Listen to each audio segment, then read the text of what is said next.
নমস্কার, আমার নাম অদিশ্রী মণ্ডল। আমি একটি কবিতা বলবো। কবিতাটির নাম খোকার ইচ্ছে। কবি নীরেন্দ্রনাথ চক্রবর্তী। উঠতে বসতে বাবা হাঁকেন, বলবো তোকে কি আর, হতেই হবে তোকে দেশের মস্ত ইঞ্জিনিয়ার। মা তাই শুনে কন, খোকা তুই আমার কথা রাখ, ডাক্তারিতে হয় যেন তোর দেশ জোড়া নাম ডাক। জেঠু বলেন, কি হবি তুই? আমি সেটা জানি, তুই হবি এক নোবেল জয়ী বিখ্যাত বিজ্ঞানী। একই সঙ্গে সবাই বলেন, অন্য কিছু নয়, এবার তোকে হতেই হবে স্কুলে ফার্স্ট বয়।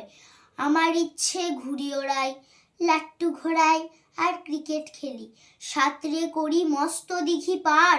কিন্তু সেসব করতে গেলে সবাই আসেন তেড়ে, সবাই বলে মন দে পড়ায়, এক্ষুনি সব ছেড়ে।